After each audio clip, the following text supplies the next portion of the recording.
All right, good morning, everybody. So I would like you to go ahead and take out your pink sheet from yesterday. And first, does anybody have any questions over any of those problems that were gone over in the video? Did everybody see the note about that back page problem, just the motorcycle problem, and then a little bit of vocab? So this is kind of what your backside of that pink sheet should look like.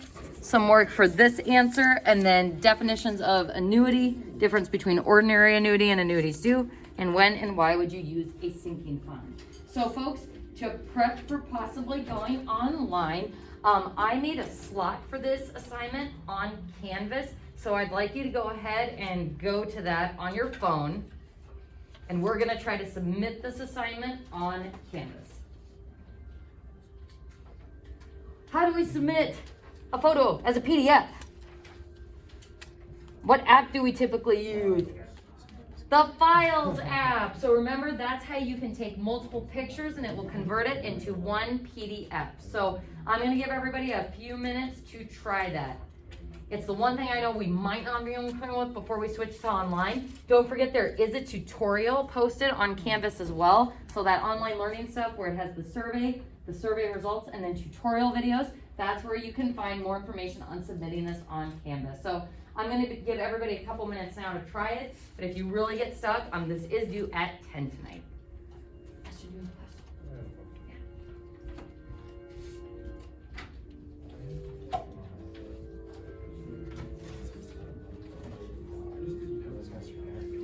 You can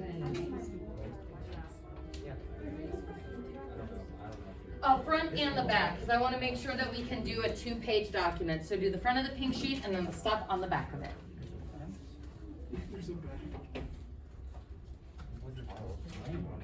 This sheet. Yep.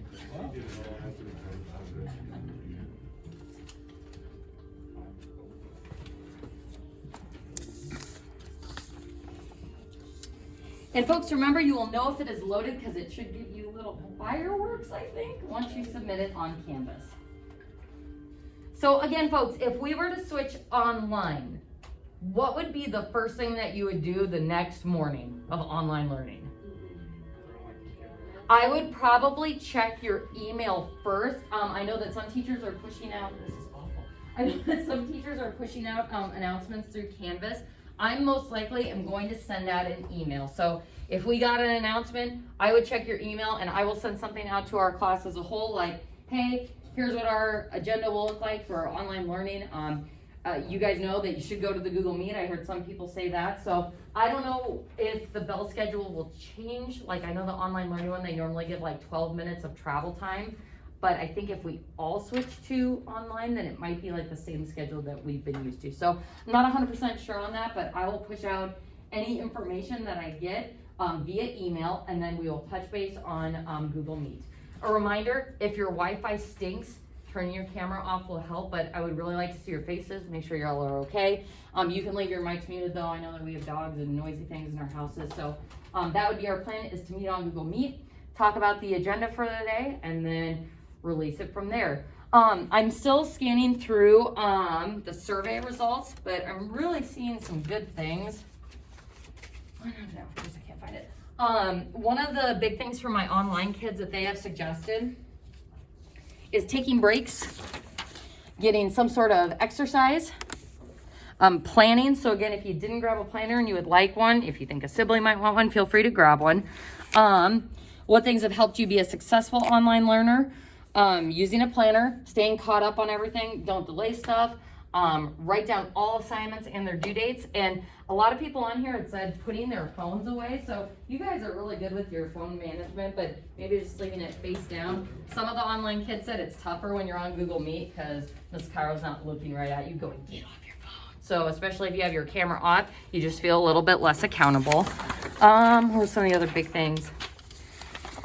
What my current online kids have said are difficult about online learning, there's some common themes of motivation, self-discipline, reminding yourself you have to get it done. Learning feels a bit more boring without the social aspect of the friends. You can get easily distracted and discouraged. Not being a morning person, folks, if I were you, especially because we're probably gonna have Google Meets in most of your classes if we do synchronous learning, keep with the same schedule that you have. Think about how your brain works. You have 10 weeks roughly of your brain doing finite math at the same time each day. So I would roughly try to keep with that schedule anyway. Don't just like hop onto the Google Meet and say, sweet, it's time to take my after lunch nap. I would try to keep up with doing your finite in the specified finite time. Staying focused, not seeing your friends face to face. Make sure that you're not just mindlessly scrolling on Instagram all day, every day. Make sure you're actually connecting with your friends, even if it's just sending them a meme or hey, what's going on. So make sure that you're still getting some social aspect.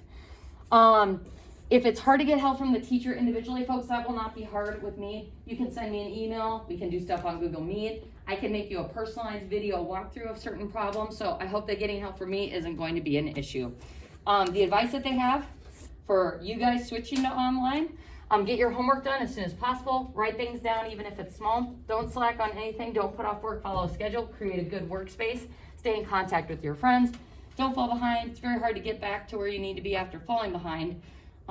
Practicing time management, using time wisely. So you're seeing that these are all anonymous surveys, and we're seeing some really common themes with what works and what doesn't work. So real talk here, vaccine, yeah, it looks like it could come out in January, folks. My sister used to work as a chemical engineer for Pfizer. For it being available to the general public, we still might be a ways off. So in the spring, it was survival mode. We had the last couple months of school. I just want to be honest. I think we should buckle up and try to start good habits early in case this is our reality for a while. So with that in mind, we're still in session right now. Think about what you guys can do with your own two hands, which you guys have done awesome so far. I want to really thank you guys because you've done all the right things.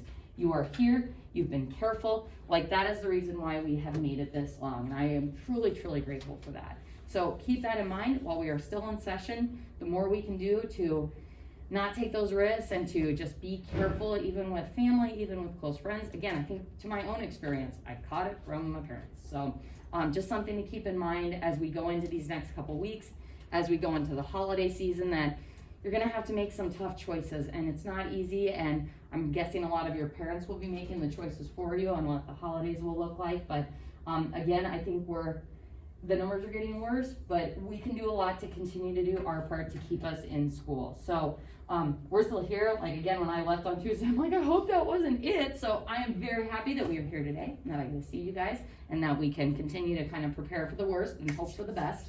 But yeah, so real talk, this could be the rest of the year. I sure hope it's not, but I think it's good to just be prepared. And I think we all know the effectiveness of good habits. So again, ask your teachers lots of questions, especially if we do make the switch. We want you guys to have answers. If you start day one of online learning confused and you just kind of scooch by for a while, we just started term 2, we need to be in it for the long haul. So we want to help. Your teachers are learning as we go too. Sometimes we forget to publish Canvas pages, so please let us know if ever something is not appearing that you think you should be seen, because we're humans too. So someone said in one of the survey results, and I think it may have even been in this class, that patience is key. That really spoke to me, and I'm going to be patient with you guys. I'm going to be patient with myself. But yeah, just real talk, having a good workspace. Maybe you want to have a different room of your house for every class. Maybe you want to do finite math in the basement. I don't know, but try to make it fun for you. Stay on top of your hobbies. How many of you cook in here already? Or bake? My cookers and bakers. I remember the first part of quarantine. I'm an angry baker. I make my pies with hate and swear words. I absolutely hate baking, but I tried to get good at it during quarantine, so that was my little goal. So if you've ever tried baking or cooking before, it's a very fulfilling hobby. So I'm continuing to sift through the survey responses to give you guys more advice from what I'm seeing from your own survey responses. So that concludes my soapbox. Do you guys have any questions or concerns? Keep up the good work. I'm here for you. This is going to be awesome. It's going to be so much better than it was in the spring, but I will be empathetic to your unique challenges. So just be honest with me and we will take it from there. Raise your hand if you got that pink sheet uploaded to Canvas. I do not want you to throw it away yet, just in case we have any issues, but tonight I will try to go through and sift through that stuff. I haven't figured out grade pass back to Canvas yet, from PowerSchool to Canvas, so Don't rely on your Canvas grade, always rely on what is put in PowerSchool. Let's go ahead and we're gonna sidebar to the homework packet next. And before we go over what you're going to be doing for today, I wanna go over what you're not gonna be doing. So go ahead and turn to page 11. And I want you to put a little X through numbers 8 and 9. We might go through those problems together if we have time. They're kind of extension fun challenge problems, but again, I want to make sure that we're covering all the necessary content while we are still here. So no number 8 and no number 9 for right now. On the next page, page 12, you can also put a little X through number 11. So we might go through that fun lottery problem if we have time, but in case we don't, just put a little X through it. The next thing that we are going to be going over, in that packet that I passed out to you, again, that goes behind the packet that you got before. That's going to be most of the Unit 8 stuff. So the things that I've given you mostly go in chronological order. However, that green sheet that I want you to pull out now with the what's your loan payment, I think that's behind another pink sheet. So go ahead and take out that green sheet. And folks, when I reference stuff on Canvas, I will try to use the name of the worksheet in addition to the color when referring to things so you can help find your stuff. But if you need another paper clip, they are up here on my desk if you want to put all of your stuff in that order and get them together. But that new stuff I passed out can go behind the stuff that I have already given you. And again, we're going to try to add as much to these packets as possible before we make the switch. You guys don't have to do a whole lot of printing. So that's kind of our game plan. So today, we're going to talk about loan payments. So how many of you think you're going to have a loan of some sort someday? Yeah, probably, because what sorts of big things usually go from loans? Cars, what else? Houses, what else? The big one? Oh, school loans. So loans are going to be a big part of your life in some way, shape, or form, probably. So it's good that you see kind of how loans are calculated, what interest rates look like, and how we can calculate monthly loan payments. So today we're going to investigate how the regular payment on a loan is calculated. So notice we got that word regular payment. Go ahead and get out your formula sheet as well. So we've talked about regular payments before when we talked about our annuities that have regular monthly payments. So we're saving up money, putting $20 from each paycheck in, and regular payments with saving, annuities due, payment at the beginning of a period versus payment at the end. But regular payments in terms of loan, instead of getting interest in a good way, what happens with interest with loans? Is that good interest or bad interest? It's bad interest because you're having to pay it off like a credit card. So an installment loan is a special type of annuity where the borrower makes regular payments, usually monthly payments, that's key, which contribute toward paying back the amount borrowed or the principal. So folks, when we're talking about loans, we're talking about cars and houses and student loans.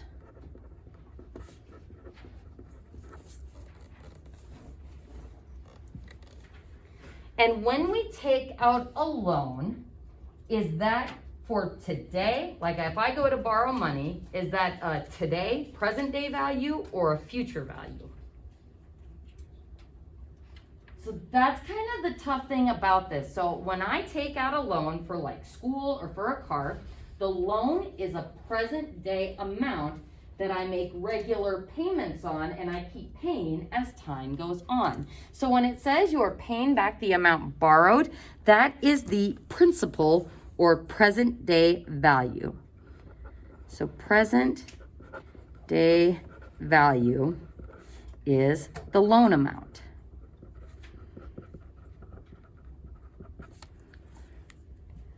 So we take out a loan for $15,000, a lot of money, maybe like a year of school or something. So $15,000. When I pay back that loan over time, I'm gonna have to pay back that $15,000, but what else am I going to have to pay?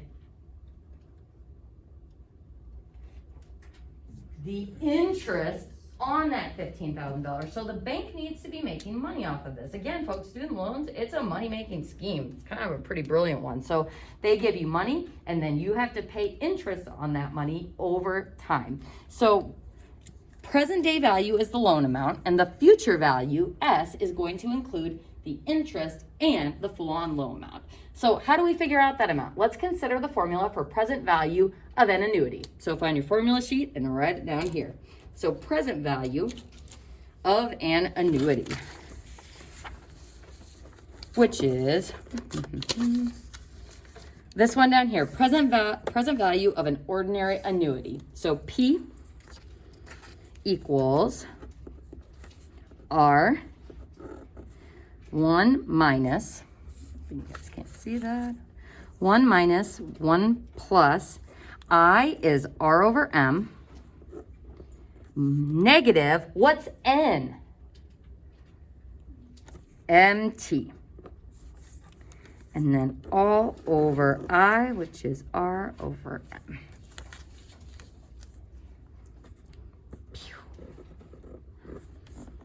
The thing that is tricky to remember with this formula is that sneaky little negative up with the exponent, and also remembering to trap that R over M in parentheses on the bottom. So we're going to try this example. What is the present value, which is looking for P, of an annuity that has regular monthly payments of $250? Regular monthly payments tells us two things. First, monthly means what variable is what? M is 12. Good. Regular monthly payments of $250. The 250 is our R. And then over the course of 3 years, remember T is always in years, so that's 3. With an interest rate of 4%, so our working decimal is 0.04. That's going to be our R. So, not a lot of space to write all this business here, but we're going to do our best. So let's go ahead and sidebar over to the left here. So P, present value, is equal to the regular payment, $250, bracket 1 minus 1 plus our R is 0.04 divided by 12 for the M, raised to the negative 12 times 3 for the T, and then end your bracket all over the rate, 0.04 over 12. So go ahead and get out those calculators, and let's try to type this in.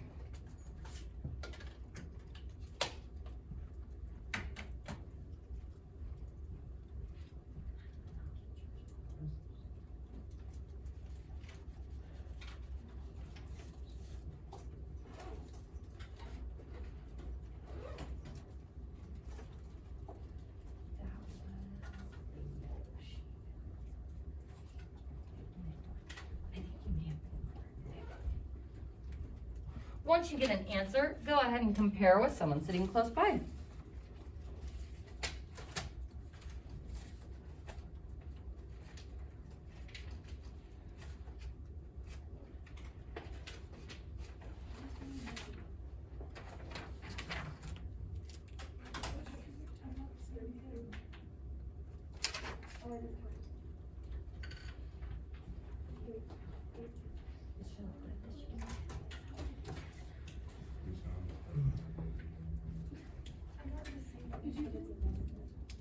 Did you put parentheses around?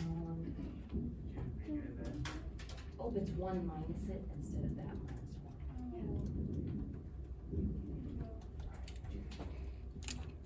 1. Folks, let's circle that part too in this formula. We do the 1 minus, so when you start with PEMDAS and you do the inside of the expression, you'll get an answer here. Circle that. And then you'll take 1 minus that answer. So on the old calculator, 1 plus 0.04 divided by 12. then raised to the negative 12 times 3. And again, older calculators, make sure you trap that top part in parentheses. So pew, pew. Or you can just say negative 36. So make sure you've got the negative. So then I'm going to do 1 minus whatever I just got there. Then I'm going to take that divided by parentheses 0.04 divided by 12. And then times 250. And how many decimal places should we round to? 2, because it's money, money. So present value is $8,467.69.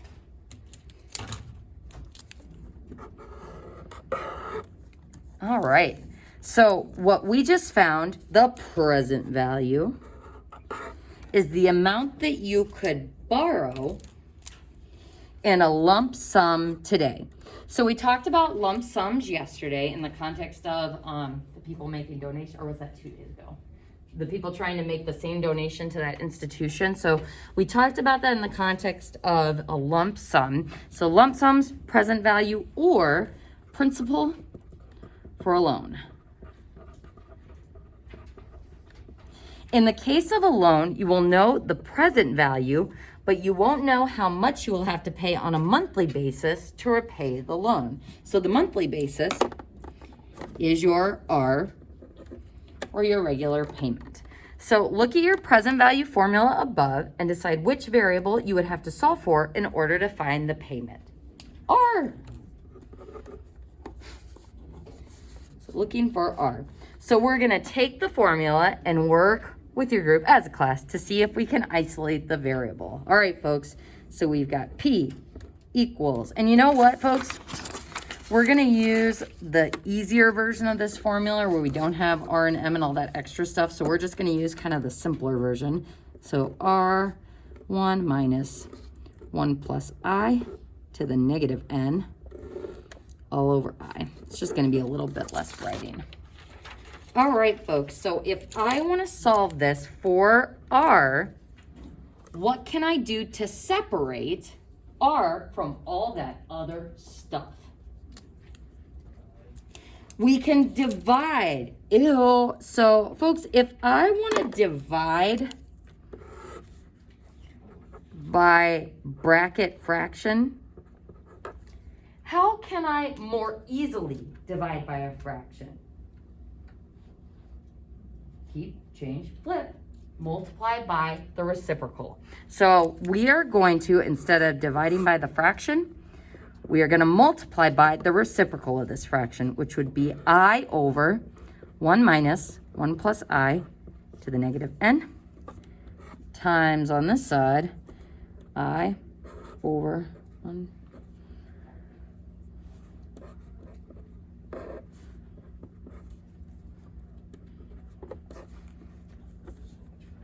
Yeah, so much writing. So, folks, this is important because I've mentioned a few different times how it's like, hey, these two formulas are the same. So you can use either one, but this is set up to solve for A. This is set up to solve for P. Same with on this one. Same formula. This is set up to solve for S. This is set up to solve for R. These two formulas are also the same. This one's set up to solve for P. This one's set up to solve for R. So we're essentially showing how this formula on the right was derived. And we don't want to have to do this every time because it's a lot of writing. So that is why we just use the formula on our sheet. So cross-simplifying wise. Goodbye, I on the bottom. Goodbye, that whole thing with that whole thing. What are we left with on the right side? Just happy little R. And then on the left side, I can put that P as P over 1. And how do we multiply fractions? We go straight across. So P times I, PI, all over 1 minus 1 plus I to the negative N. And take a look on your formula sheet, and is that not our isolated version of that equation for our It is. So that's why we have both versions of the formula on here, so that we don't have to do that derivation or the isolating of that variable every single time, because it is rather a pain. Any questions so far?